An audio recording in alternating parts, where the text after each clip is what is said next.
What is up, y'all? It's your boy Aniki coming at you with another chapter review of My Hero Academia, chapter 313, High Speed Long Range Mobile Cannon, aka Attack Helicopter, done by Kohei Horikoshi. Uh, for those of you new, we do page by page. Let's get right into the review. Uh, we finally get a cutaway to what All Might was up to. You know, he's spinning out. He's like, any car besides Hercules here would have been blown to bits, so we know he's got a special customized vehicle. Villains pull up with thunder spears, ready to try to pierce the hull and explode them even further. He's like, they aren't mere thieves. I sense clear murderous intent. If this isn't a dumb prank, then they're trying to split up me and the boy. The boy's being targeted by an assassin. And so All Might comes to the realization that, like, no, like, there's an actual assassination team after Deku. We need to escape. He pulls out the phone, tries to make sure he has the ability to contact Endeavor, make sure he can be able to, like, let them know at least that Deku's being attacked since he's being attacked here. They do manage to destroy the car, it seems, and people are like, whoa, wait, it's All Might. Because, you know, they may have been expecting to do a hit, but that doesn't necessarily mean you're expecting to run into the guy who used to be this number one symbol of peace. So, you know, they decide, you know what, you know, he's retired, he's out of power.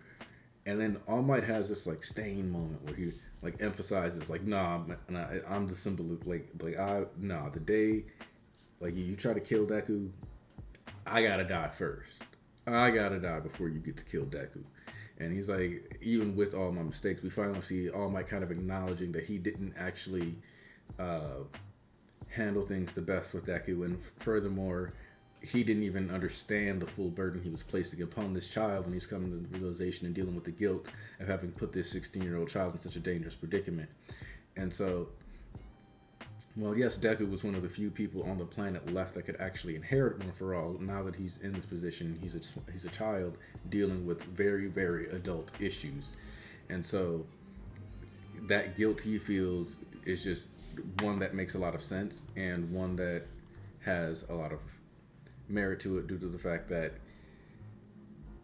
at the end of the day, if you get a child put in a position where somebody's launching bullets that make a 50 caliber rifle look like a joke, you probably messed up. And so we cut away from, you know, him and his whatever is going to come as he's pulling out the suitcase that some people speculate is going to let him pull some Iron Man shenanigans. I don't know. I don't want to get too, like, hopeful, but it would kind of play into how All Might did mention that he used support gear back in the day. So if he was potentially using support gear designed to replicate some of his old firepower, even if it was down to like 20 or 30%, which I believe was the output he said his old gear was set to, then it would kind of allow him to have a moment to fight back here. And 20 to 30% of All Might's power is still a decently strong opponent, though obviously not even as strong as 45% Deku, I would think. Now, Deku's trying to, like, get his pathing down, zigzagging through. One of the things that I think is really cool is that if you look closely, the original Deku start point or the pathway that Deku's going through is like him going through the city, but it's basically like a Spider-Man logo or like Spider-Man icon that he has to get like a medallion at the end of the trophy when you play the Spider-Man video games. So, you know, as he's calculating for what she can do or doesn't have a way to move as fast as I can, and he's like, I should be able to get there before she can reposition. And then he notices the bullet in time, and he actually does manage to kick a bullet away that she had launched, which props to the Hatsume Mei for the Iron Souls being able to handle that bullet, kicking it off, deflecting. But then, you know, another one curves, and he actually gets grazed across the stomach. Doesn't actually get shot directly, just grazed, because she's not trying to do lethal blows, though the fact that she took that risk is still pretty scary. He's realizing that she's able to move around, and then he's like, oh snap, he gave her something extra. And that's when he realizes that she's actually flying through the air, able to use airwalk, and you can see that she's actually like stepping, creating like little footholds that come into existence, so that there's a small bit of the rain that lands on her air footholds as she's hopping away, and then using the gun to fire and propel herself even further, since she is firing a rifle that has the same kickback as about a helicopter or an attack helicopter's fire artillery would be, since that is what she is a reference to the exchange of a Russian helicopter with a Japanese cult back in the day. So uh, Deku starts calculating where she would be firing from, given the curvature of the blows. Uh, and he knows that she's supposed to be trying to capture me alive, but she's shooting quicker in successions, and like the fourth quirk isn't even helping. And so that's when he decides to just create a massive amount of smoke cover, just cover up where he is, and he begins to form a plan. And the sixth user comes out and he's like, "Hey, hold on, slow down! Like, you're using all this smoke, you're messing up your own vision against like a high speed long mobile. You don't need to." And he's like, "No, I'm not trying to escape." Deku establishes this is not to escape. This is to establish cover so that he can create proper distractions. And then all of a sudden, the third user pops out, and he's like, "I know exactly what you're trying to do, but you're not proficient it yet." He's like saying like, "Don't do this," and he's like, "You haven't even tested like the quirk out," and he's like, "It's too late. Once Lady Nagant knows where, like, tells me where I can find Shigaraki and offer one there next, I guess I'll have to learn this on the fly." And he goes, "The third's Fa Jin," which seems to be a reference to like key manipulation, similar to Tao. For those of you who've read Hell's Paradise or Jigoku Raku, it seems to be in line with being able to manipulate the energy within yourself. I compared it to Tenjo Tengei's Iron Forge Needle, where they have like the far striking abilities, or you kind of like punch one thing and then the blow transfers through it and then detonates at another point. You can see it with the bottle break technique sometimes. That's kind of like the only things I can think of that seem to like spawn from this. So you would get Deku using attacks that are like more internal based. So you're not necessarily getting attacks that are going to be based around Deku throwing like big 100% smashes, but instead doing internal damage, and like or also accelerating his body, it seems, or like amping himself up, because as we get the whole, he's creating a bunch of diversions reminiscent of like what Uraraka did with her jacket back at the sports festival, but instead with Gran Torino's cloak. And she's like trying to fire off. He goes through a building and manages to leap from the bottom floor all the way up to the top floor. And you can actually track him bouncing through the floors in the shot as she hears the rumbling. So he goes through there pretty quickly. So that Fa Jin ability seems to be like to a certain degree some kind of amp. So whether it's like manipulating like ki or enhancing one's physical form to a higher degree, this may be how he gets around being able to use, not necessarily being able to use 100% one for all, but instead just having another physical amp that allows him to get to the similar power levels without having to deal with as much blowback. And while simultaneously allowing us to know that his highest power ceiling will be even higher than what we've seen.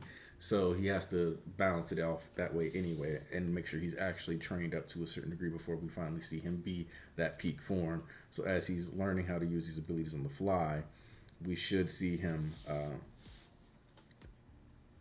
kind of pop these quirks out and like whiff with them, but also see him be able to, in general, because they're extensions of One for All in his body, none of them are so powerful that they should be able to be their own defining ultimate move, as we had explained earlier. So this one should only be like an amp or like something to enhance what he can already do, in the same way that, or it should just be utility like Smokescreen or how Float just keeps him in the air longer. But if you think about it, he can already jump in the air and use Air Force and like jump off buildings and Black Whip. He already had a decent amount of three-dimensional verticality, so Float just really allows him to stabilize himself, but it doesn't do much as far as adding to his kit truly goes. The same, so well, like Danger Sense to a certain degree, if he could hear the rifle fire. In this case, these are hypersonic rounds, which is part of, like, really, it seems like the only reason Danger Sense is in the story is to give Deku the ability to deal with hypersonic threats, where it creates a viable suspension of disbelief breaking way for him to make sure he can keep up and sort of have a reason to be able to react to them beyond, while still being undertrained.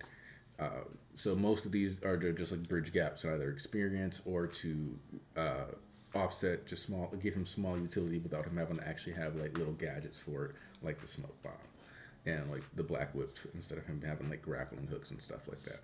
So the final shot of this is Deku actually grabbing a hold of Lady Nagant's arm and straight up being like, "Too bad I'm not in the smoke." and her arm not being in a position to actually like shoot at him. But we don't know what's going to happen next week. We could get Deku's own version of like an X catapult or Oklahoma Smash, I believe it was, where you know you spin around and get to throw the person. We could be getting Lady Nagant pulling off some hand-to-hand combat feats. She of course would be trained in hand-to-hand combat, but because of how good she is at her job as a sniper, whether or not she's actually had to put that to a test makes it seem very unlikely that she should be able to put up a viable hand-to-hand combat fight against Deku. At most, she should be able to create some space and then either fire at him, risking his life or one of his limbs, so that she can create propulsion and escape. Or maybe he actually gets to throw her down, take her down, and then as he's like trying to apprehend her, he gets to notice the overhaul, and then with that psychological advantage, she takes him down, and then that's how we get to figure out what's going on from there. And overhaul, maybe recognizing Deku, starts to be able to talk at least somewhat about some like what he's trying to do or what his plans are beyond just saying the phrase boss. So that's kind of what we have here. Is like the stage is set for a reckoning where Deku can potentially harm her, like objectively speaking, with the hold he has on her. If he just wanted to, he could go 45% and realistically just snap her arm like a twig. But that's not who Deku is as a person. So we're in a position where Deku does have like an advantage, but that's only temporarily. We'll see what happens going forward, and it'll make sense when we see it. One of the other things I wanted to highlight though is that the scope that we see being built off of the rifle that Nagant makes, we actually do kind of get to see how good the magnification is. It's pretty powerful. It looks to be, I don't know if that's like a 4 or 5 times. Let me like it's pretty good zoom though. Like even like on the site, you have to zoom multiple times to get to that level of zoom, and you still don't get there actually if you're just reading on the desktop. So